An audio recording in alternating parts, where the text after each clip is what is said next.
Furtuu guddina bu'uura jijjiiramaa barnoota.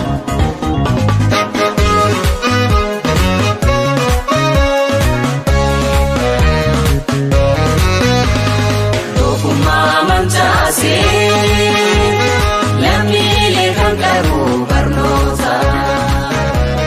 Beekumsa sammuutiin kan biyya ijaaru barnoota. Nagaan Waaqayyoo isiniif haa baay'atu dhaggeeffattoota birmaduu miidiyaa kun hambisaa bal'inaati. Guyyaa har'aatti sagantaa addaa waa'ee Oromummaa fi Itoophiyaummaa ilaallatu nama keenya, nama jabaa, nama hayyuu, nama maanguddoo, nama bara dheeraa qabsoo Oromoon godhu keessatti qooda fudhatan, nama karaa adda addaa bu'aa adda addaa buusan, nama kitaabota adda addaa barreessan, nama ministeera barnootaa ta'anii hojjetan, nama yeroo qubeen hojiirra akka oolu akka ittiin barnooti biyya Oromootti ittiin raawwatamu hojiirra kan oolchan keessumaa addaa tokko fudhadhee dhiyaadheera. Jecha koo ammaarraatii keessummaan koo eenyu akka ta'e baay'een keessan tilmaamuu hin dandeessu. Utuun hin turin dhimma adda biraatti utuu yeroo hin dabarsin keessummaa koo wajjin wal sin barsiisa. Obbo Ibsaa nagaan Waaqayyoo isiniif haa baay'atu. Guyyaa har'aatti keessummaa koo taatanii dhufuu keessanitti guddaan sin galateeffadha. Galatooma. Akkuma nama jedhe namni hedduun Obbo Ibsaa Guutamaa eenyu akka ta'e hin beeku. Garuu isanii beeku caalaa isin immoo tarii namoota keessumaa warra qeerroo fi qarree ta'anii, warra ola deemoo ta'anii, warra yeroo dheeraa keessatti carraa argatanii isin barin yoo jiraatan akka wal bartanii fi akka isin baranii fi xinnoo ishee meewaa jedhaatii wal barsiisa. Haa ta'u egaa maqaan himame Ibsaa Guutamaan jedhama. Dhalooti koo bara Xaaliyaaniin deemtan dhaladhe naannaa Dambidollootti.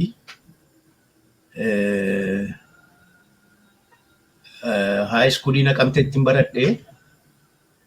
Elementary immoo Dambidolloodhaa fi Shaggaritti baradhe. Egaa University Haile Sillaaseetii kan inni baradhe. Ergasii barumsaa ittiin deebine. Ergi achi fixadhee booddee. Maaliif egaa isa booddee akkuma hin taane. Kan egaa kanarra jirraa isa dhiyeenyatti hidhamee sin ture waggaa 11 dargii jalatti maayikalawitti murni ABO'dhaan gaafatame yoo hidhamu maayikalawitti hidhamne maayikalawii keessatti waggaa 10 dabarsineetu kan hiikamne malee qarshillee hin boone achuma maayikalawii ture. Isa booddee baanee hojii mataa keenyaa yoo jalqabnu 91 dhufee ABO'n Finfinneetti deebi'ee yeroo ministirii gargar fudhatanii anaani ministeera barumsaatti na ramadan. Na ministeera barumsaatti gaa kan isa dhumaa kan hin hojjedhe biyya sana. Kanuma gaanatti fakkaata. Baay'ee galatoomaa. Isin qooda baay'ee fudhattaniittu akkuma himtanii qabsoo Oromoon abbaa biyyummaa akka argatu Oromoon biyya isaa keessatti qe'ee isaatti kabajamee akka jiraatu qabsoo godhamu keessatti qooda fudhattanii wareegama guddaa sitti baastaniittu. Akkuma amma isinis dubbattan sila dubbadhee isa boodammoo yeroo ga'u ministeera barnootaa taatanii afaan Oromoo akka inni ittiin baratamu yeroo gabaabaa keessatti kitaabonni barnootaa barbaachisan qophaa'anii akka hojiirra oolan qooda fudhattaniittu.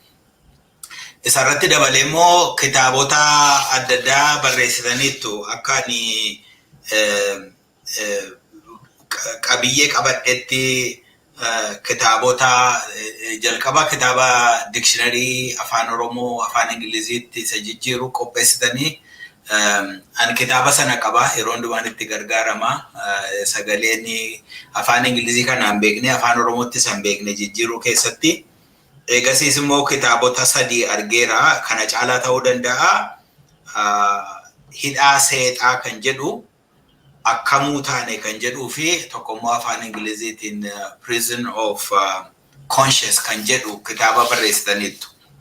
Warri kun hundumtuu Oromoon waan baay'ee irraa barachuu waan danda'uuf yeroo biraa walitti deebineetu waa'ee isaa akka sobnu abdiin qaba.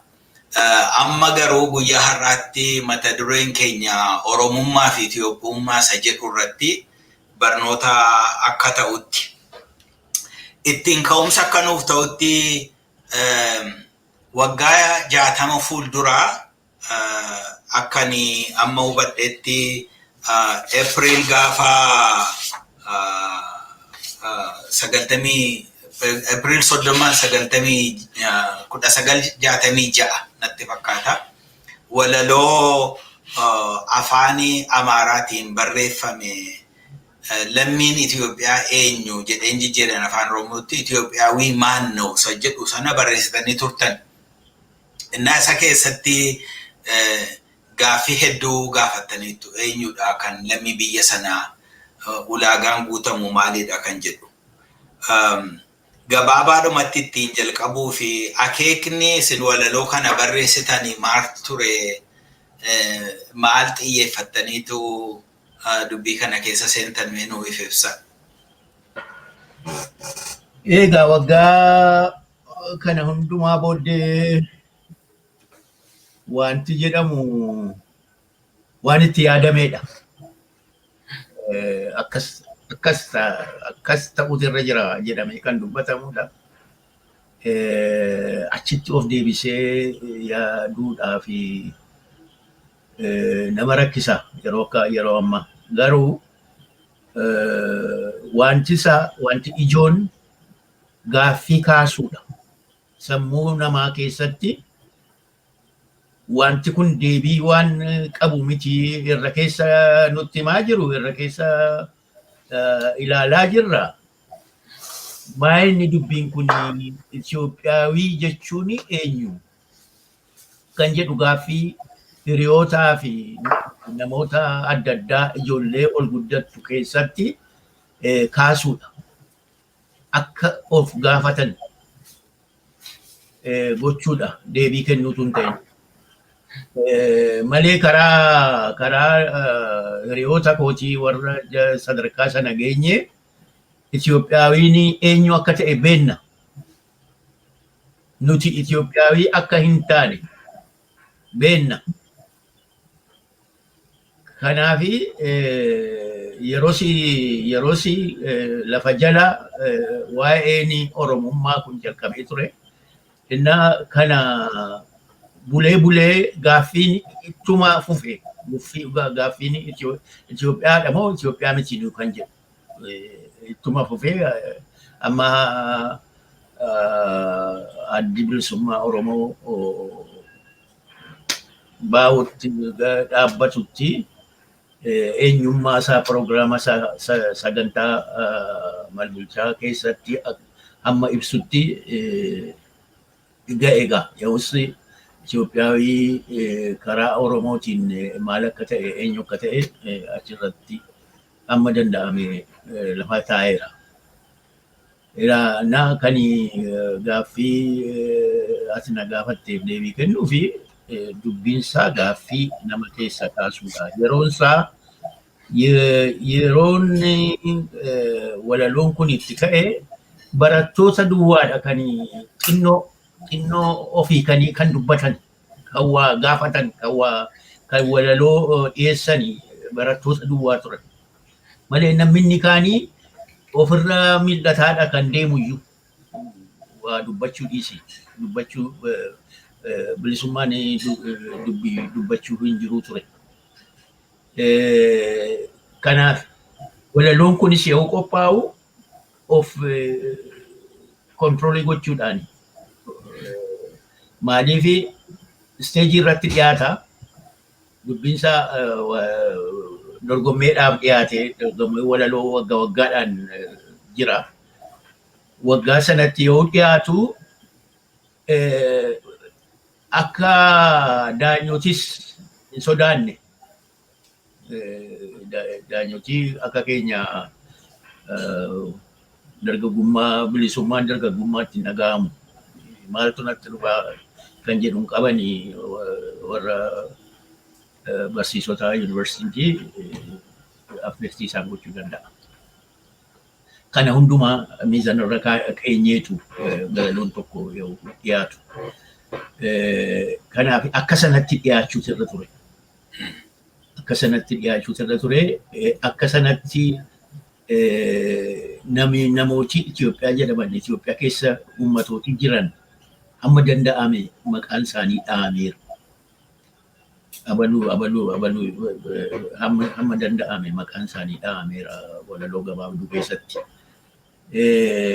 Yeroo sana haalli ture haala revolushiniiti. Revolutioniidha. Warra anti-imperialist movement ture yommuu kana kan hundumaa reflektii godha walalichi.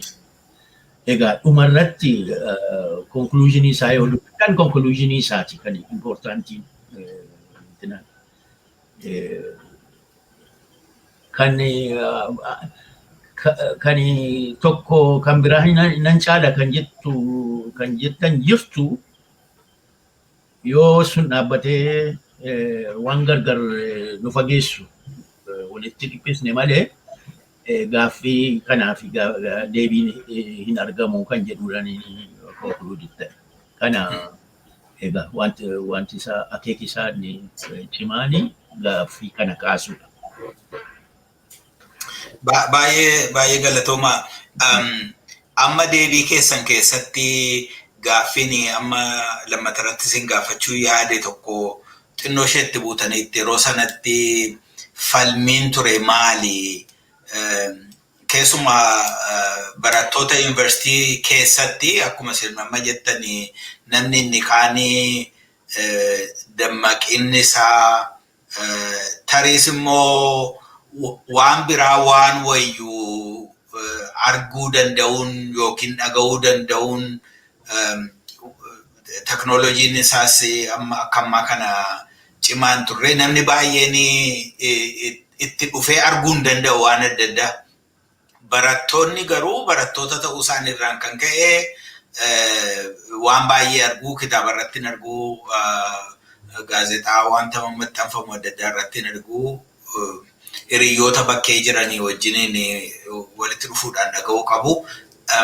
Isarratti hundaa'ee barattoota duwwaatti qabamee ture qabsoon sun. Qabsoon yeroo sanaa falmiin gaafa sanaa gaaffiin yeroo sana ture guutummaadhumatti waan attamii ture.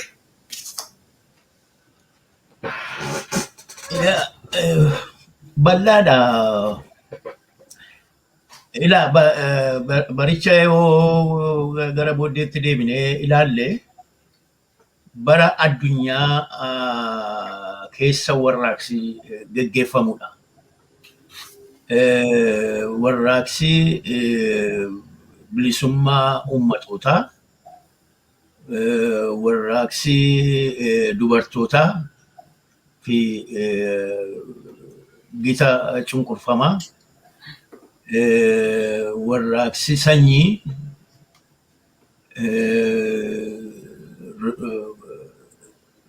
kan civil war, civil movement yeroo turan akka Martin Luther King faa Malcolm X faa yemmus kan ta'anidha.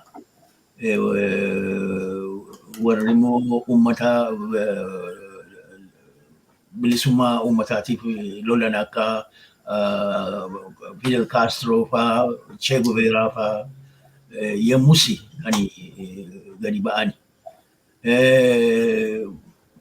Pan-Africanism ni jedhamu tokkummaa Afrikaa dargaggootii yemmusi gaggeessaa turanii akka Kwame Nkrumah faa kan dhalatan kan gadi ba'an yemmus kana keessatti opereetii kan godhu kun hundumtuu informationii kana hin arganna uummatni alaan argatu nuti akka barattootaatti miseensota associations barattoota alaa kan east fi west lamaanuu keessa jirra kanaaf informationii barbaachisu hundi nutti dhufa hin arganna kana keessaati yaadis kan burquu kana keessaati akkamitti malli maaltu jira rakkina keenyaaf malli maaltu jira kan jedhu sana keessaa barbaanna barbaada turre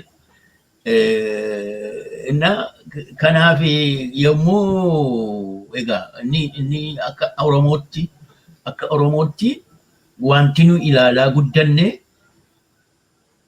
Daawwitii kanaan daawwitii booddeetti deebine daawwitii mana barumsaatii arganne kanaan booddeetti deebine yoo laallu nuyyuu gaaffii guddaa nu keessatti dhalcha fakkeenyaaf akka ijoollummaatti lafa guddanne sanatti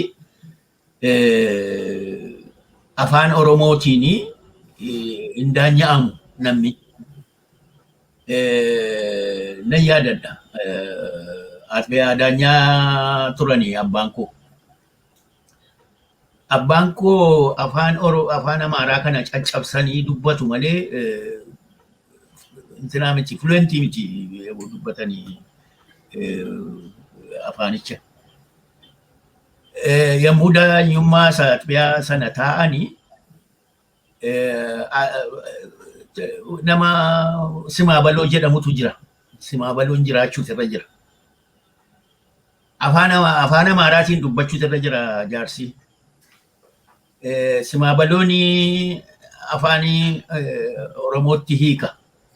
Yookiin yoo jaarsi afaan wantootiin afaan Oromootiin dubbatanii simaabaloon afaan Amaarኛatti hiika. Kasaashii inni jedhamu inni wal kasasee dhufe suni afaan hin beeku afaan Amaaraa hin beeku. Kana baagos caccabsaadha. Simaabaloonis caccabsaadha. Simaabaloo jedhee yoo jedhu booddee gan yoo barru afaanumichi wayyuu hin beeku namichi. Garuu afaan Amaaraa dubbachuu akka Amaaraatti dubbachuu irra jira adda baabaayitti dhiyaachuudhaaf official ta'uudhaaf jechuudha. Kun egaa seerarra waan jirudha.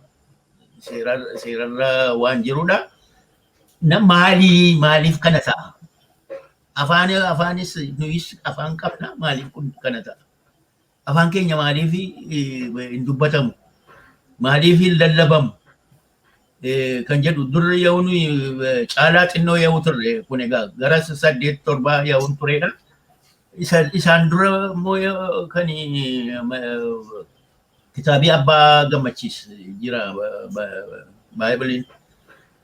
Isa hin dubbisuu turanii charchii fa'itti mana barumsaan beetalitti baradhee yoo xinnoon ture.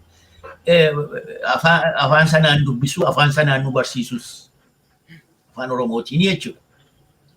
Takka jedheetu yooma xinnoo waggaa 2-3 booddee afaan sun hin dhoowwame. Macaafi qulqulluun sunis walitti qabamee gubamee jedhan hin dhoowwame akka afaan biraa afaan Amaaraa malee afaan biraa akka hin dubbatan akka hin lallabamne. Kun egaa gaaffii nu keessatti uumeera. Okay, kan biraa immoo kana isa cultural intina kana gufuu kana dhiifne waa'ee lafaa immoo haa fudhannu. Waa'ee lafaa gaaffii guddaadha ture naannaa keenyatti yoo nuti ijoollee turre. Gaaffii guddaa. Gara yeroo gara 8-9 geenyu immoo warri qellem ባለባቶችና ህዝቦችና እንትናንታኔ ፔቲሽኒን ሳኒ ሰናኒ ወልት ቀበመኒ ለፊ ኬኛ ኡቱ ነሚ ኬኛ ኡቱ ጅሩ ነሚ ኬኛ ገአቱን ቀባትኒ ነማ አላቲን ከነሙ ከንጀዱን ወሊ ገለን የቀለም ባለባቶችና ህዝቦች ከንጀራን ኩን ነሞ ummata ordinary fi baalabaatota keessa ba'anii akka isaan waliin geenye godhaman akka isaan waliin geenye wal ga'anii kan mari'an halkan deemaniitu gabaa arbii lafa jedhamu jira gabaa abbaa dhaasaa jedhu gabaa arbii achitti mari'atanii wal kakanii yeroo suma warri kaanii miillaan ka'e gara Finfinneetti warri kaan immoo aeroplaanii dhaan deemuudhaaf yoo danda'an jedhanii yaalanii turanii kaani utuun beekamin aeroplaanii argatanii deemanii warri kaan immoo hin dhowwamanii deemu. Kanaafi badanii miilaan shaggarii dhufanii achitti nugusichatti dhiyaataniitu gaafatan. Jechuun waa'ee lafaa kuni ummata hundumaa tuqeera lafi utuu isaan lafa hin qabaatin utuu lafatti isaanii eessisbatan hin qabaatin dhufaniitu namaa fi nama biraadhaaf kennu lafa. Kun egaa gaaffii nu keessatti akka ijoolleetti akka elementary school nu keessaa nu kaasee high schoolis dhandhee kana utuma misoomsinuu turre yaada kana. Yuunivarsiitii yoo gallu mareet laaraashu kan jedhu walga'ii adda addaa yuunivarsiitii keessatti godhame active intina roolii kan taphatan ijoollee keenya turanii yoo demonstrationii baanuusi kan liigii godhanii ijoollee keenya baaroodha ture baaroo tumsaa nama jedhamu ture. Na ijoolleen keenya baay'ee se'ooftu turte yommuu sana waa'ee lafaa waa'ee wanta kanatti. Eenyummaa keenyatu lafa keenya eenyummaa keenya afaan keenya aadaa keenya waan halletu gaaffii jala galeemu gaaffii maaliif kana ta'a kan jedhu gaafanne achumaani turini macaaftu lammisi uumame macaaftu lammi immoo caalaatti artikuleetii godhe social problems Oromoon qabu godhanii hin turre isaanis facaasanii isaanis hin cufanii nama cimaa tokko nu keessaa ajjeesanii Maammoo Mazammir yommuu sana Jeneraal Taaddasee du'atti faradanii turanii booddee waan lubbuutti geeddaranii tuma jedhanii booddee hiikamanii booddee sin du'anii. Kanumaaf kanaaf namni of baruutti ka'e political consciousness of bara malbulchaa argachuutti ka'e namni. Macaaftuu lammi hedduu gargaare yommuu sana. Fakkeenyaaf isayyatti yoo wal arganii jechuun macaaftuu lama barattootii akkuma jirutti torbaniin hin hafnuu turre miillaanis haa ta'uu makiinaanis haa ta'uu waanuma arganneen macaaftuu lama walga'ii isaanii maanguddoo achi turan iddoo hallee dhufan. Baaleedhaa, Arsiidhaa, Wallaggaa eessa lafa nufne hin jiru isaan teenyee dhaggeeffanna. Isaan seenaa nutti himu. Maal akka ta'e akkamitti akka salphanne kan hundumaa fidanii jiraanii isin irratti abdii qabna jedhu directly wantoota keenya dargaggoo keenya irratti jedhanii isaanis nu kakaasu turanii jechuudha. Itti yeroo dhaqanii Maccaaftuu Lammii wal argu musliimotaa fi kiristaanota kan turre. Kiristaanni alma musliimaa hin nyaatu ture yoos Jeneraal Taaddasee yoo fudhannee ilaalle Jeneraal Taaddaseen ortodoksii amantee cimaa kan qabudha namummaan isaa. So gaafasi sangaan kun nuuf du'e gaafa afeerraa gaafa cidha sangaa qalan sana sangaan kun nuuf du'e hunduma keenyaaf du'e. Kanaafi waliin nyaannu jedhamanii waliin nyaatan. Musliimaanis kiristaanaanis hanga kana ga'ee jechuudha consciousiin namaa hanga kana protestiin namaa amma kana deeme jechuudha. Innaa falammiin ture falammii eenyummaa ofii barsiifachuuti.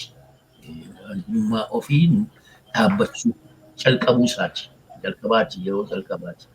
Kan sanaan quufa jedhanis turan Oromoo dhumti yommuu baras quufaniitu kan jedhan jiru turan.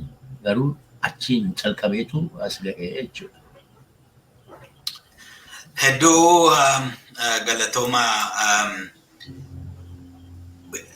waan isin amma jettanii gaaffii sadii fakkaata. Tokkoffaan waa'ee lafni qotee bulaaf haa ta'u ni jedhu gaaffii cimaa ture yeroo barattootaa sana.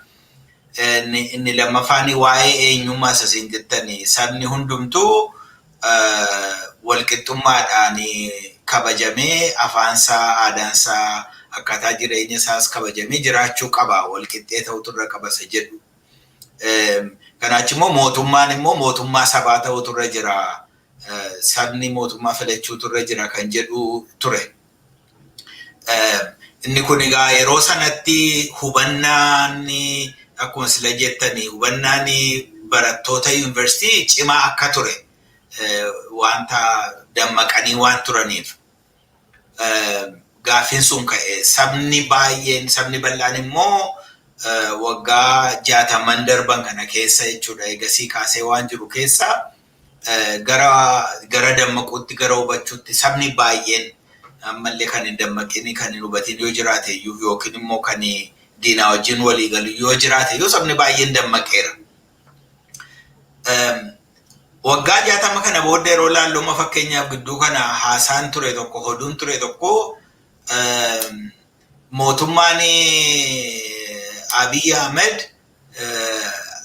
akka ammaa kaasee afaan Amaraa afaan biyyoolessaa national language akka ta'u barbaada.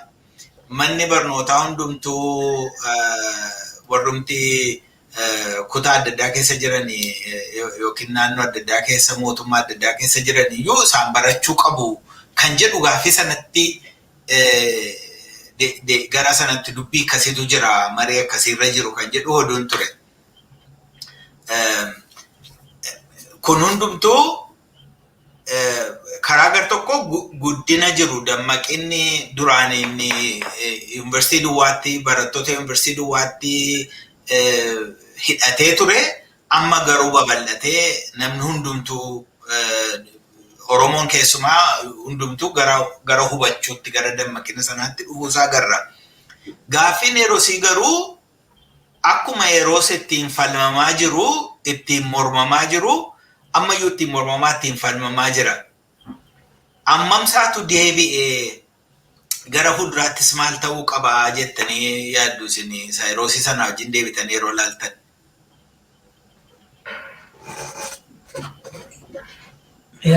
Ilaa gaaffiin ka'e warri kaasne yeroo suubeenna maal akka taane eenyu maal akka ta'e Itoophiyaan ergi Oromoo qabatte Oromiyaa qabatte waggaa 100 fi gara waggaa 190 ta'aa ture yoo sanaa jechuudha.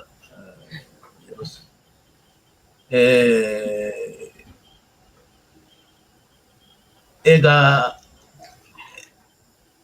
qabamneerra yeroo nu qabamne biyyooti Afrikaa hundumtuu qabamaniiru. Isaan hundumtuu bilisa yoo ba'an nuti bilisa hin baane waan bilisa hin baaneef akka hin qabnes beenna seenaa addaa qabna Habashaa wajjin afaan addaa qabna seenaa aadaa addaa qabna wanta keenya adda. Waggaa 100 kana keessa duwwaadhatu wal na fakkeessuudhaaf afaan nu barsiisuudhaan harcummee qabatanii ati Itoophiyaadha jedhanii nu amansiisuudhaaf itti adeeman malee Itoophiyaa akka taanus gocha barbaacha miti akka nuti fedha keenyaan utuu hin ta'in isaan keessatti baqnu isaan akkuma jiranitti jiraatanii nuyi baqnee Itoophiyaa akka taanu Simooti Itoophiyaa maal ture wantoon Dr. Abiy jedhu tokko. Sinoor Itoophiyaawi. Sinoor Itoophiyaawi Simooti Itoophiyaa. Taanaa jedha. Ila inni mootummaan amma jiru mootummaan Habashaa amma jiru isa durii irraa hin geeddaramne isuma duriiti mootummaan jiru. Mootummaa sanatti namni geeddaramuu danda'a. Yeroo jalqabaatii fi an Oromoodhaa jedhee kan OPDOdha kan mootummaa fudhate. An Oromoodhaa garuu Itoophiyaadha. Itoophiyaadhaaf lolaa Itoophiyaadhaaf tokkummaa guddina Itoophiyaatti guddina ishee duriitti deebisaa jedhee kan fokkoree galee OPDOdha yeroo jalqabaatii maqaadhaan. Garuu mootummaan suni mootummaa Habashaati. Mootummaa Habashaa bakka bu'u malee mootummaa Oromoo miti. Kanaaf waa'ee isaa dubbachuu hin dandeenyu. Waa'ee amma maaltu dhufeeraa geeddaramni jira. Ilaalchi geeddarameera kan jedhu hin geeddaramuu hin danda'u. Geeddaramuu hin danda'u. Maaliif intarestiitu irra jira? Intarestii guddaatu jira Habashooti. Yoo waa tokko yoo tuttunne erga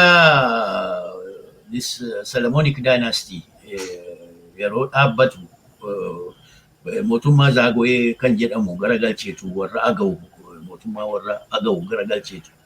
Mootummaa Agaw kan garagalchee Yikun Amlaak wattaaddaruma Zaago'ee Yikun Amlaak jedhamutu garagalche. Isaan dura Aksumii calqabee wattaaddarooti humna argataa dhufuu isaaniitu mul'ata. Humna argataa afaan addaa developii godha. Afaan addaa afaan Amaarinyaa jedhamu kan developii godhaa dhufani. Wattaaddarooti kun immoo waan saboota adda addaa keessaa ba'an. Saboota adda addaa akka Agaw, Tigree, Argobbaa, Beejjaa, Oromoo Kaabaa warra akkasii keessaa ba'an. Kuush Kaabaa warra Saahoo fa'aa maaloo kan hundumaa keessaa akkuma amma wattaaddara amma akkas keessaa ba'anii.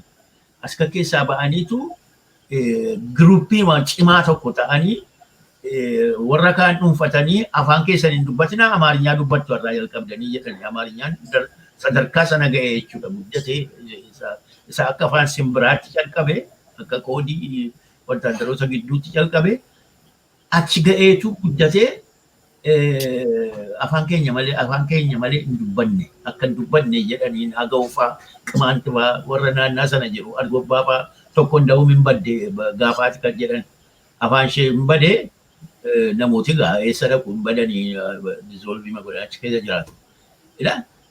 Akkasitti guddataa dhufe sadarkaa eeboodhaan loluutti sadarkaa qawweedhaan loluu ga'an naftanyaa inni jedhamu the highest point irra ga'anidha.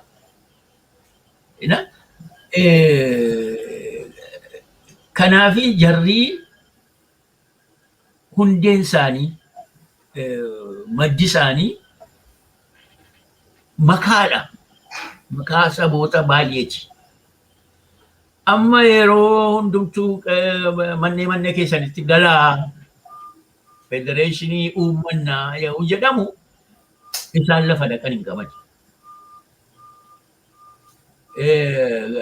Naannaa Amaaraa isa jedhamu amma Amaaraa Kilil jedhamu kana Tigreet uume wayyaanee isaantu uume. Isaantu walitti qabee Oromoos, Arbobbaas, Agaw, Qimaant hundumaa walitti qabanii isin Amaaraa jedhan. Amaaraa Kililiidha jedhan. Artificialiidha jechuudha. Kanaaf amma lafa yoo kufee naftanyaan afaan Amaaraa dubbatu kuni lafa itti bu'uun qaba. Itoophiyaa jedheetu jiraate. Akkuma qabe Itoophiyaadha. Itoophiyaa wanti jedhamu lafa irra hin jiru. Lafi hin jiru. Kanaafi wantoo fudhataa hin jiranii walqixxummaa namaa walqixxummaa fudhannaan badiisaa. Isaan olaantummaa qabatan malee jireenyi isaanii hin jiraatu. Olaantummaa giddiitti lafa kaa'uu qabanii. Namichi kuni amma namichi Prime Ministerii ta'ee kana piroomisii godheef lafa keessan duriitti isin deebifnaa. Anuma deeggiraa malee achitti isin deebisaa jedheetu piroomisii godheef. Achitti deebi'uu barbaadu amma. Kanaafi walqixxummaa keenya hin fudhatani. Kan isaan jibban kan tokkoffaa kan jibban Oromoodha. Oromoo maaliif jibbu? Bu'aan isaanii, fedhii isaanii achi keessa jira. Oromiyaa keessa kan jiru. Ofii buqqa'aniiru biyya turanii. Gojaam Gondar maaloodha buqqa'aniiru warri ijoolleen naftanyaa. Kanaafi isaanii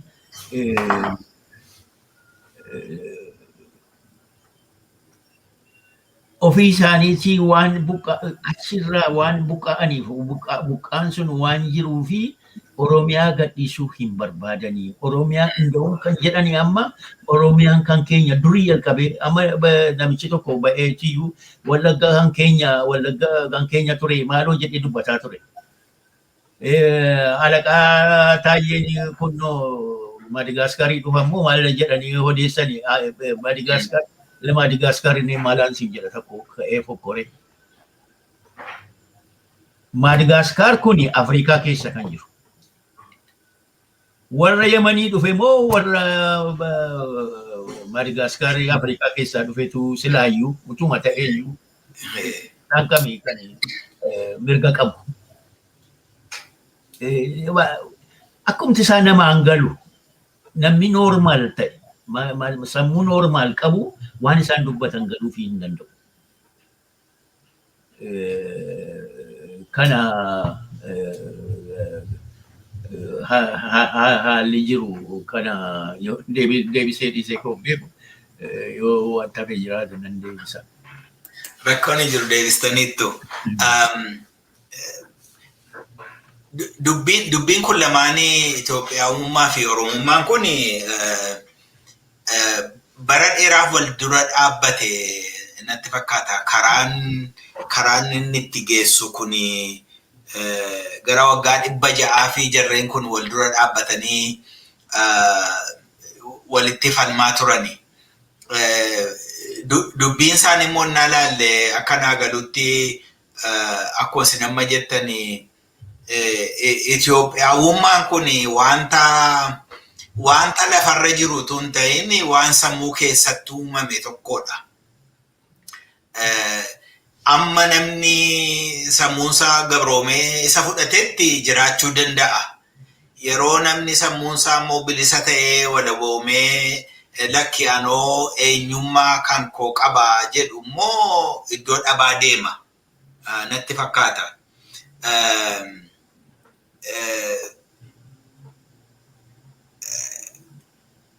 Warri Itoophiyaa kun warri Habashootaa keessuma warri Amaaraa nuti ofii jedhani Oromummaa kana yoo awwaalle malee Oromummaa kana yoo balleessine malee hin ta'u jedhu. Yeroo baay'ee garuu ammayyuu akkuma silaas asiin jettanii warra akka Yukunoo Amlaak fa'aa warri loltuu ta'anii namaa fi yaada kan isaanii yookiin fedhii kan saba isaaniitu hin ta'in fedhii kan isaan ergatu warri geggeessaa jiran jiru. Kana yeroo laaltanii isin maal jettu? Oromoon baay'een kun amma dhimma isaa kana beekaa kan isaa beekee hiikoo kun kan kooti jedhee jira.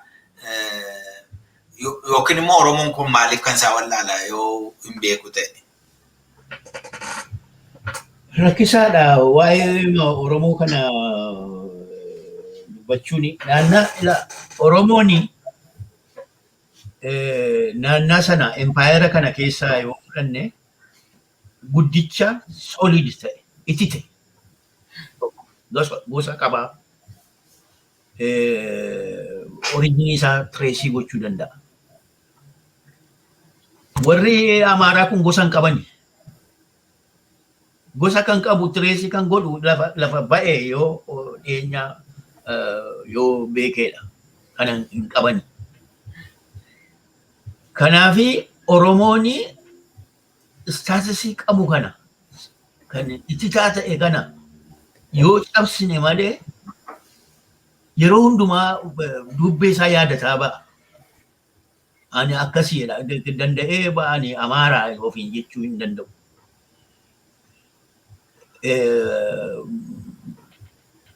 Kanaafi Oromoon cabuutu giddii cabuutu irra jira.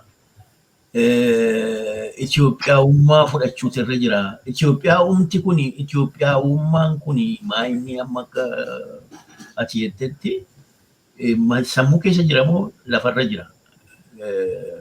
Nuti seenaa miti kan falminu amma lafa amma jirrudha. Seenaa si yoo deemne seenaa itti ta'e qabna. Nuyi ijoollee akka afaan keenya mul'isutti afaan kush jedhama afaan keenya. Afaan kush kun immoo kunnoo Mediterraneanii ka'ee hamma qixxeessoo yookiin equator itti dubbatama. Achi jirra.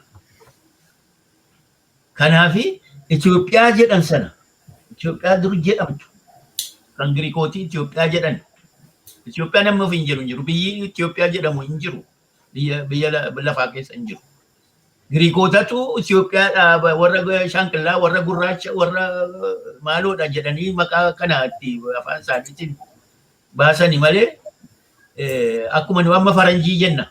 Faranjii kanuma addaate kan maaloo ta'e faranjii jenna malee iddoo isaan beennu. Faranjiin kun biyya qaba moo biyya hin qabu hin beennu maal akka ta'e. Faranjii jenna garuu Ameerikaas haa ta'u Londaniis haa dhufu eessaa haa dhufu faranjii jenna. Akkasuma Itoophiyaan kun Giriikootaaf seenaa Giriikii keessatti akkasii Itoophiyaa jedhaniitu warra Meroo'ee jiru, warra Nabaataa jiru, warra gurraacha gadi jiru, gurraachuma jechuudha. Gurraacha jiru hundumaa Itoophiyaa jedhani. Utuu himachuu ta'e utuu inni dhimma baasa ta'e kan himatuu danda'u hin jiru. Dhimma giruu nuun baasu. Maqechumtiin dhimma nu baasu. Maqaa qabna nuyi. Oromoon Oromoodha. Affaari, Sumaaleen Sumaaleedha. Maqaa qabna. Kanaafi maqaa biraa kan maqaa masoo Giriikiin baaste kan waan fudhannuu fi hin jiru wantoota ta'e. Kanaaf egaa amma Oromummaa Itoophiyummaa eewujiin nuyi okay fudhatan maqaa abbaatu moggaafata. Maqaa moggaafatan warri Abashaa maqaa moggaafatan Itoophiyaa ofiin jedhan. Amaarri immoo Itoophiyaan caalaan anatu hojjetee Itoophiyaa anatu ijaaree anatu maqaa kana hamma yoonaan geessisee jedha Amaarri. Okay, fudhatan maqaa isaaniiti. Maqaa ofitti baasaniiru. Maqaa sanaanii soban hin naqinaa. Maqaa sana qabatanii sobu. Waanuma haallee sobu. Oriijinii isaanii hin sobu. Akkatti dhufanii hin sobu. Seenaa isaanii hin sobu. Seenaa nama biraa dubbatu. Amma fakkeenyaaf jaandarabaa intina Philip yeroo cuube sana jaandarabaa jechuun murattee intina godhe sana cuube sana kan keenyaa jedhu kan dakee fa'i kan erge. Kan dakeen immoo maroo'een apaataa warra achi jirudha. Isaani kan erge. Ofuma kana soba kan argii jalqabne waan hallee sobna. Nu baasa jedhanii sobu waan hallee. Okay, akka barbaadan sobatanii akka barbaadan nun tuqin duwwaa an keenya nu keessa akka achi keessa nun galchina. Nuti namoota of dandeenyedha. Biyya of danda'e qabna. Biyya keenya gadhiisa. Sichi isin jala hin bulluu jenne kaane. Kana kan jalqabame kan jalqabnee fi akkas gooneetu kanaafi Itoophiyaa fi Oromummaan waan adda addaati. Waan adda addaati. Waan adda addaa addaan jiroodha. Waan addaan jiraatanidha. Kana hubachuutu namarra jira. Kan hin hubanne hedduudha. Maaliif hin hubatanii yoo jennu waldhaalanii miti. Garuu amma ummati cabe kun ummati bulcha alagaa jala jiru kuni waan afaan isaan kaa'uun qabu. Waa argachuudhaaf isuma saamame isuma Oromoo irraa Oromiyaa keessaa saamame ishee harcaatu barbaadu achi keessaa hin argannaa laa ta'anii. Kan ofii isaanii hin qaban isuma kana fidaniitu qunxuraa kennuuf. Qunxuraama kanaaf jedhaniitu malee akka eenyu ta'anii maaliif dhiiga keessa jira Oromummaan safuun dhiiga keessaa hin dhibu. Of qaana'aa of leeyyaa'aata kana kan alagaatti galu namni tokko waan tokko godhee miti madaalatu garagaraatti madaalaa. Kanaaf malee waldhaalamee miti. Kanammoo hankeenya baay'ate deeme. Namarratti xiyyeeffannee hin jirru uummata keenya irratti akka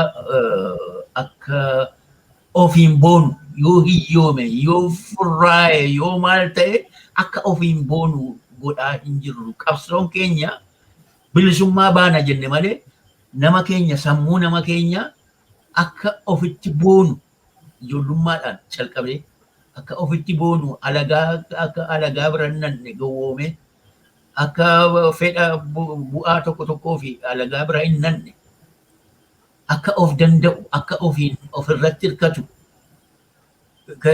qabsoon goone hin jiru. Qabsoon keenya bilisummaa kolonoomneerra kolonummaa haquu nurra jira jennee kaane kanaan jirra malee isa gaaffii biraa hin deebifne gaaffii namni qunxuraa barbaadu kana hin deebifne. Kanaaf namni keenya baay'ee hin baay'ate. Baay'ee yoo ilaalte kan nama gaddisiisu. Amma lolli geggeeffamaa jira.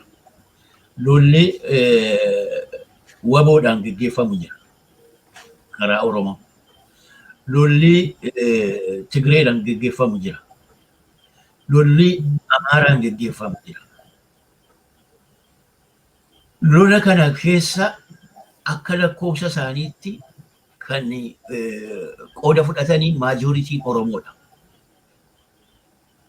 Kan du'us Oromoodha jechuudha. Kan dhaqee waboo wajjin wal lolu Oromoodha. Maajoritiin warri kan jiraatan iyyuu. Maajoritiin Oromoodha. Oromoodhatu du'aa jechuudha. Bilisummaa isaatiif lolataas kan du'u Oromoodha. Biyya Tigreetti dhaqee bilisummaa Tigree ukkaamsuudhaaf dhaqee kan du'us Oromoodha. Uummatoota bilisummaa isaanii gaafatamu hundumaafuu kan ergamu kan oofamu Oromoodha. Maali yoom dhaabna kana? Yoom ofii isaatiif du'a? Yoom bitamee dhaqee du'u dhiisa? Kuni lakkoofsa keenya irratti efektii qaba. Kan isaan barbaadan lakkoofsa keenya cabsuudha. Minority nu gochuudha. Karaa bananii amma hundumtuu du'aa jira. Egaa du'i kuni hammam isaanii wal nu qixxeessaa hin laallaqa. Baay'ee galatooma Obbo Ibsaa. Kan nama gaddisiisuti namoonni yeroo baay'ee ofiin dhaabbatanii warri beekan amma isinii karaa gar tokko rakkinni karaa gama keenyaa jira. Saba keenya kana akka inni eenyummaa isaatiin boonu akka inni kan isaa dhaabbatu kana tarii hojii ga'aan hojjenne ta'anii dammaqsina ga'aan kennine ta'a isa jedhu dubbattaniittu. Yeroo tokko immoo yeroo laallu namootumti beekoodha jedhamanii namootumti qabsoodhuma kana keessatti yeroo dheeraaf qooda fudhataniyyuu isa jechi warri Sidaamaa tokko jira, warra Amaaraa tokko jira. Manni abbaa keetii yeroo saamamu saamii moo waa kan jedhu.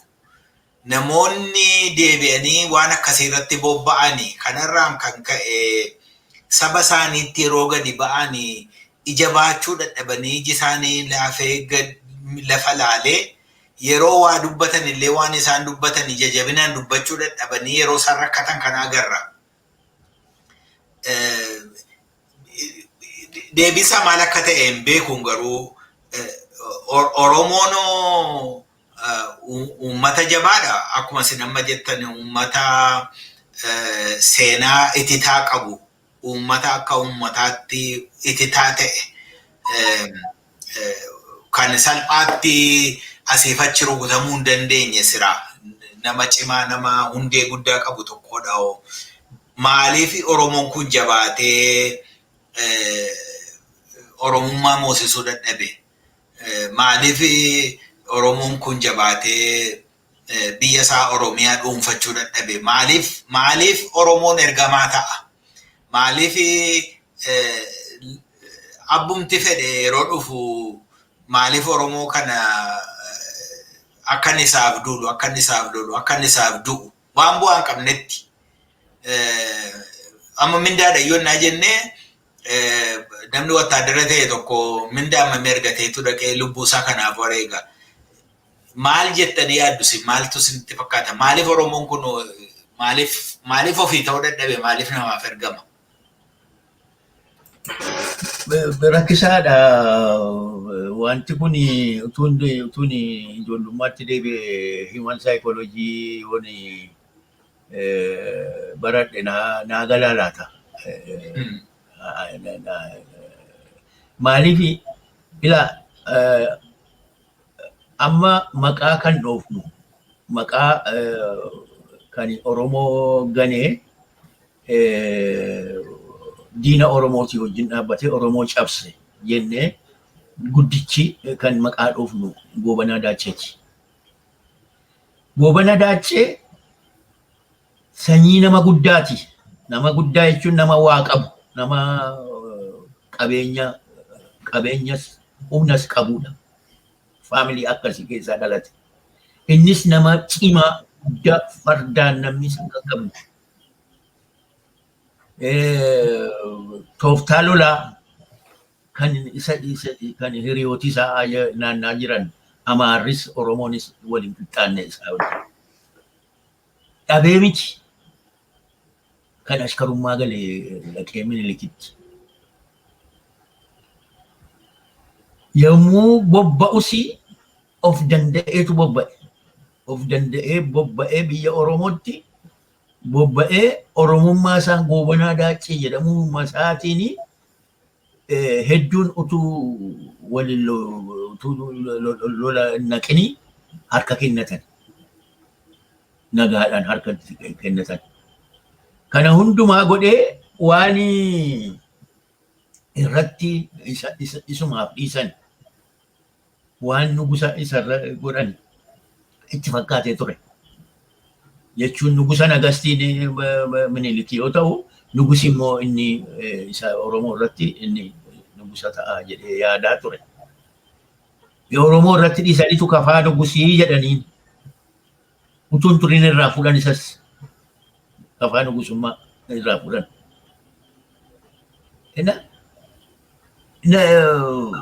Akkas ta'eetu namichi cimaan kuni maaliif hin caalawooti? Uummata qabuun uummati isa duuba jiru kan Minilikii hin caala. Maaliif itti galee maalirraa ta'eetu itti galee kan jedhu gaaffiin deebii hin qabneedha. Jarri amananiitu wal amananiitu akka hin jedhamne jarriin amananiin akka namanneen agarsiisan waan humna qaburraa hunda buusanii nugusummaa isaa buusanii galeetu guyyaa 3 moo meeqa keessatti du'e mana isaatti galee.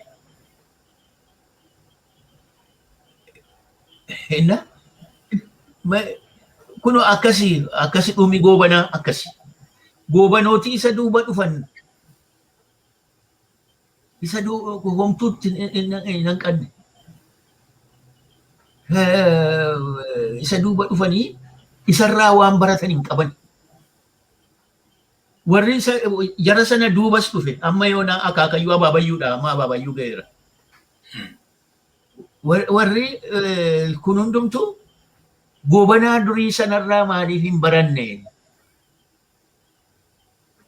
Goobanaadhaa kan abbichuu cabse abbichuudha Goobanaan. Kan abbichuu cabsee Amaaratti kenne Goobanaadha. Kan Galaaniin cabsee abbichuu tinaatti kenne Goobanaadha. Tuulamaan akka jirutti kenne. Tuulamni waggaa 100 baay'eedhaaf akka ittisaa ta'eetu Oromoo isa duuba jiruu fi akka ittiin dabarre diinni kun akka diinni kaabaa dhufu kun akka ittiin dabarre waggaa 100 baay'eedha kan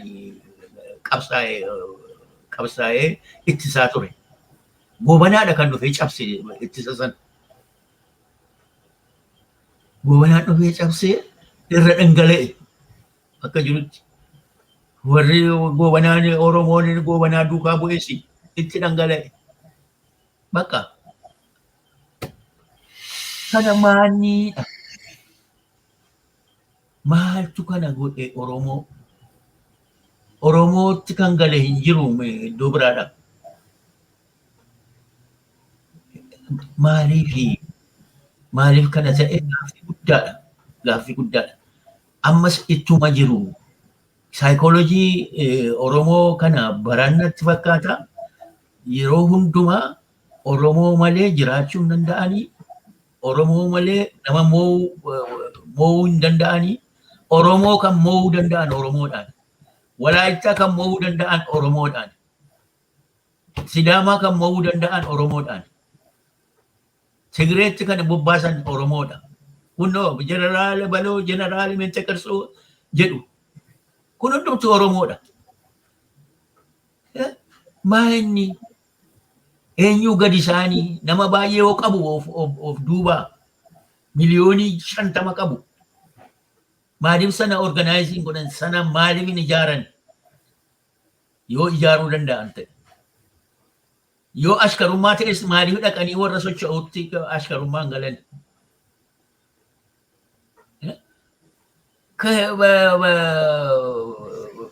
Warra hoggana Oromoo turan waggaa baay'eedhaaf ulfina guddaa kan qaban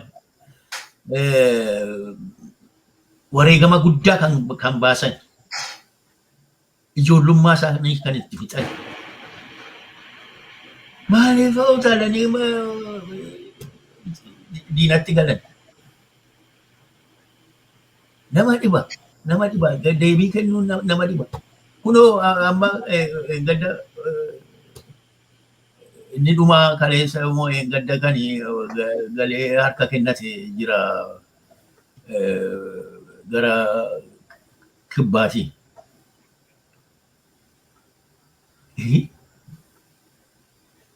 Nama baay'ee hiriirsee nama baay'ee leenjisee nama baay'ee biddatti naqee hoogganummaa isaatiin itti mul'atanii jarri suni jaallawwansaa warri wajjin waliin isa duukaa isa amananii hiriiranii du'an ittiin dhaga'amanii akkamitti diina isaan kuffise diina isa jaallawwansaa kuffise itti akkamitti deebi'ee gala. Maaliif hin du'u? Maaliif du'an filatu? Hammam sichi hammam jiraataa fi nama dhiba. Waa'ee Oromoo kuni nama dhiba. Waanuma haalli kan seenaa isaanii jiru hundumaa biyyootti gadi naqaniitu diina wajjin naqanii diina isaanumti diina jedhanii nama barsiisan. Diinni abaluu jedhanii isaantu nama barsiise. Isuma isaan nama barsiisan kana isatti galaniitu asii achi warra barsiisan sana lolu. Kanaaf egaa waa'een Oromoo kuni gaaffii ati gaafatte deebisuudhaaf deebisuu hin danda'u. Waan deebi'uu danda'u natti fakkaatu. Waanuma yaadan akkasii jedhan malee uma kan mataa utuu hin ta'in rakkina qabnaa jechuudha hunduma keenya rakkina qabna. Rakkina kana akkamitti akka furmaata argannuu fi akka sabaatti itti yaaduu nurra jira.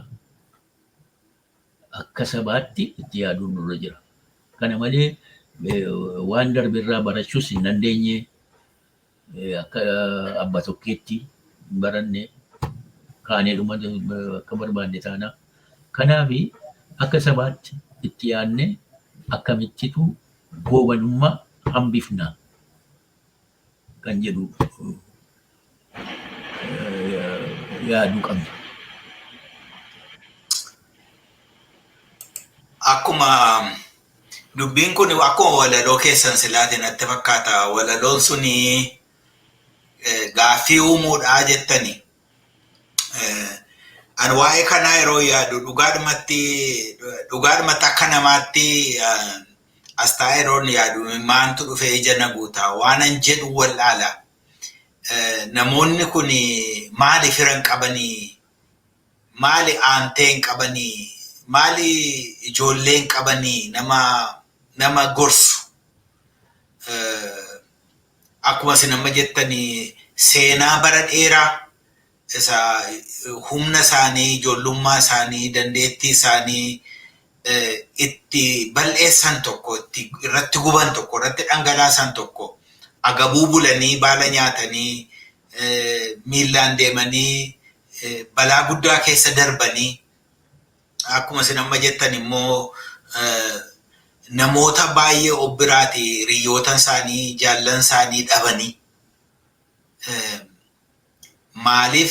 maaliif yeroo kana keessa deebi'anii harka diinaatti galu maaliif seenaa darbeerraan baratanii maaliif seenaa goobanaarraa maan baratanii seenaa isa booda ta'e namoota baay'ee namooti wallaansoo qabsoo waggaa 60 kana ta'e keessatti akkuma sila kaastanii namooti hangafoota ta'anii jiran karaa hundumaa warri karaa waa'ee Itoophiyaa'ummaa leellisaa ba'anis warri karaa Oromoo deemanis ijoollee Oromooti garri caalaan barattoota isaanii barattoota Oromoo warri Oromoof jedhanii lubbuu isaanii isa hundumaa caalaa jabaa kabajamaa qaalii ta'e warri wareegaman warri kun kabaja qabu Oromoon yeroo hundumaa isaan yaadata. Garuu warri isarraa deebi'anii akkatti darbanii maal akka jedhamuu danda'u naan galu namooti baay'een kun namooti nuyi beeknu namoota guguddoo anaa fi hangafoota koo namoota ta'an namoota ani kabajaan ol gubbaatti isaan ilaalu namootaan kabaju namootaan ulfina guddaa kennuuf namootaan abbaa koo obboo koo jaal koo jedhee waamu namoonni akkasii deebi'anii yeroo akkas ta'anii aniyyuu maal akka jedhamu beeku yoo kana irratti waan dabaltan qabaattanii hin dabaltu yoo kana achi garuu kuni gaafii masaa kaasnee akkuma amma jettanii Oromoon mee haa yaadu ilmaan isaa wajjin na mari'atu ilmaan abbaa wajjin na mari'atanii Oromoon yaalii kanatti barbaadu jechuurraan kan hafe deebii nama qubsu argachuun hin danda'amu natti fakkaata. Hin danda'amu gaaffiidhuma kaasuun gaariidha. Gaaffii kanaaf fala barbaaduun warri yeroo qabu falatti barbaaduutu irra jira keessaa ijoolleen baranaa dhalooti si'anaa.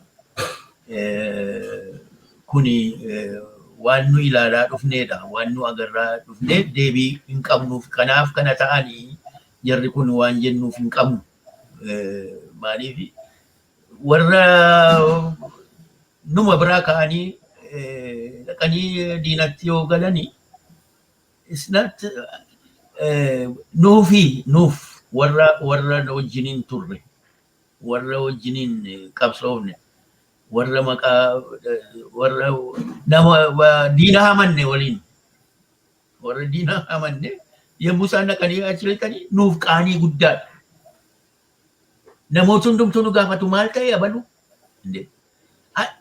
maalin jedha warri immoo innocent hin beekne jiru warri wal beekan qe'een keenya ijoolleen keenya maatiin keenya wal beeku maaltu ta'ee jedhu. Inni nama afaan Amaaraa dubbachuu seeqawutu akkas ta'a. Akkasuma ture amma eessaa bare afaan kanaa isumaan dubbata amma isaan deebisaa waan deebisuus waan iyyaatii jedhus kan iyya'u afaanuma sanaanii akkamitti kana ta'e qaaniidha. Qaanii hunduma keenyaati. Qaanii akka nama tokkotti qaanii warra beeknu warra wajjiniin dhaabbannee wajjiniin mugunnee wajjiniin kun hin ta'u jennee namoota jaalleewwan kan biraadhaan wal lolleedha. Jaalleewwan hedduudhaan wal lolle. Akka ilaalchi keenya adda ta'ee ilaalcha keenya sanaa fi wal lolle jira. Amma sanarra darbe dubbiin ilaalcha wal keessatti wal unkuran hafee kunnoos achi dhaqee dhaqamu maal deebifna gaa? Eenyu bor an bor akkan deemu ma ini dubbiin isaa likiftiisa jedhan sana yoo ta'e yoon bor deeme ofuma ciicattuutti nuu ka'e boru taadee yoon achi girrite yoo maalii walamanna kana keessa nama galcha qaanii keessa nama galcha salphina keessa nama galcha kanaafi kaayyoonii lafa keenya jira kaayyoon sabaa jira kaayyoon sabaa wali hamma dhumutti hamma dhuma ga'utti keessaan deebinu jennee kan kakanne jira kaayyoo sabaati kaayyoon suni inuma jiraata abba tokkee wajjini hayyuu duree wajjini yookiin komaandarii wajjini maalii wajjini hin badu yoo inni du'es inuma jiraata yoo inni ganes inuma jiraata kanaafi injin qabnu amma wantinaan Oromoo rakkinni Oromoo furmaata argatutti ittuma fufa qabsoon itti fufa kanaafi cinqamuun qabnu garuu itti yaaduun nurra jira irraa barachuun nurra jiraadha irraa barachne maal goonaa kan jedhu yaaduudha kan nama yaachisuudha dubbiinsaa kan baay'ee nama yaachisuudha bilisummaa caalaa kan nama yaachisuudha bilisummaa jarri kun hin garbooman garbummaa keessaa baasuun tokko qabsoon bilisummaa tokko kana nama kan intina godhu kanaafi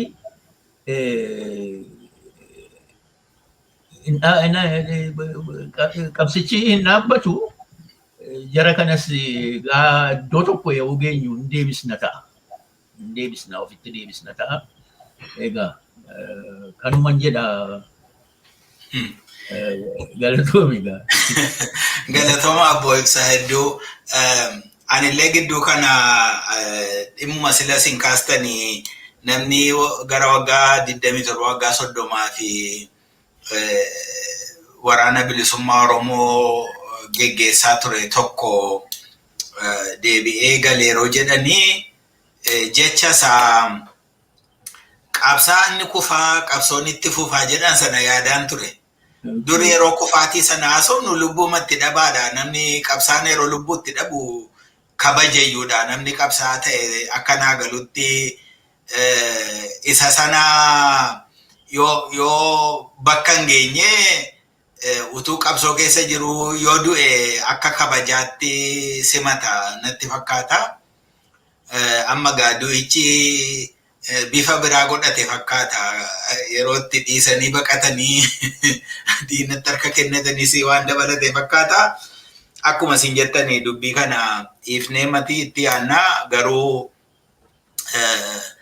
qabsoon dhuguma itti fufaa kanaaf fedheen dhaabbatu waan nam tokko irra dhaabbate miti silaamti isaa hundeen isaa nam tokko irratti miti namni qabsoo kana keessa bu'ee qabsoo kana deeggaraa jirus immoo waa'ee nam tokkee fi waa'ee namicha isa geggeessuuf jedhee miti waa'ee isa waraanaa geggeessuu yookiin hayya duree dhaabaa ta'uuf jedhee miti kan inni dhaqu dhimma isaati dhimma Oromooti ani Oromoodha akka Oromootti dhaladhee aadaan koo aadaa Oromooti akkaataan jireenyaa koo akkaataa jireenyaa Oromooti aadaan koo sun afaan koo sun akkaataa jireenyaa koo sun naaf kabajamuu qaba akka sanattiin dhaladhee akkattiin jiraachuu barbaada isa kanan immoo ilmaan kootiitti dabarsuu barbaada isa jedhudha namaa fedhee qabsaa'a miti namni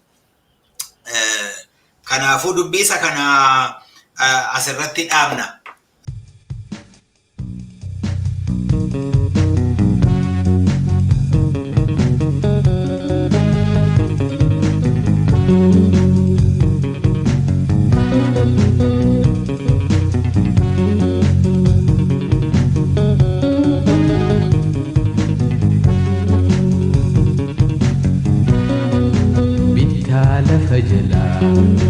Harkoota guddinaa baadhachuu dadhabde ayyoon Oromoota bittaa lafa jalaa harkoota guddinaa baadhachuu dadhabde hayyoon Oromoota.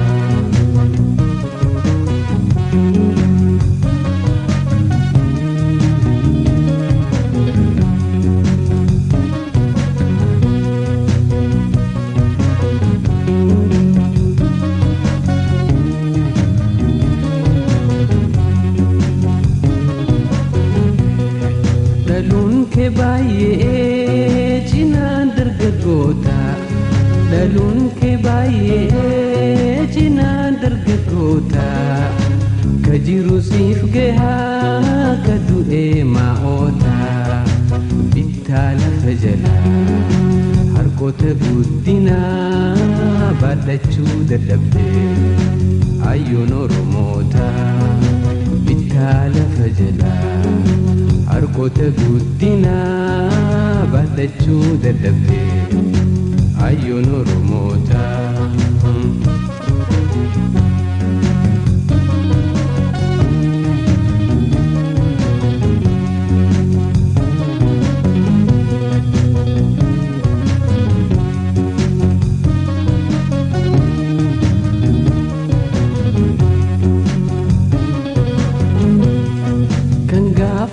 Kaalee narrasiif guddate kan gaafas xiqqaalee narrasiif guddate waan fete dhaammaduu dargaggoo nawwaatte bittaa lafa jalaa harkoota guddinaa baadhachuu dadhabde hayyoon Oromoota bittaa lafa jalaa harkoota guddinaa baadhachuu dadhabde hayyoon Oromoota.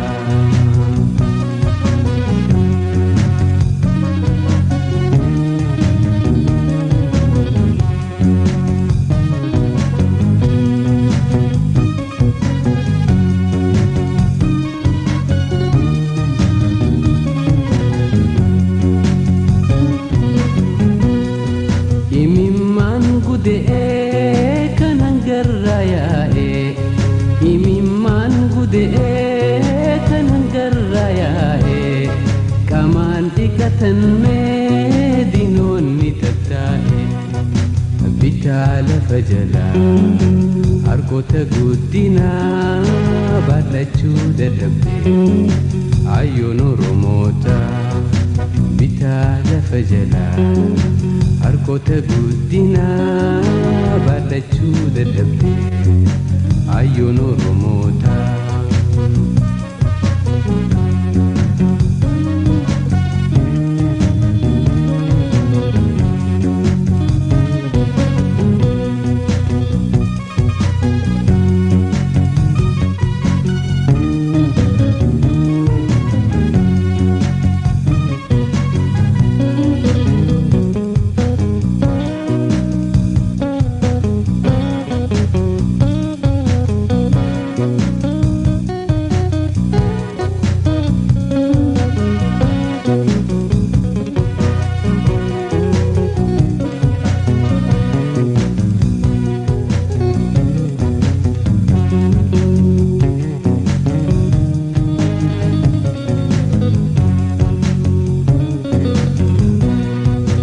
Arrahamdi ayyoo ilmaan kee barate Arrahamdi ayyoo ilmaan kee barate waan fete dhaammaduu dargaggoon awwaatte bittaa lafa jalaa harkoota guddinaa baadhachuu dadhabde hayyoon Oromoota bittaa lafa jalaa harkoota guddinaa baadhachuu dadhabde hayyoon Oromoota.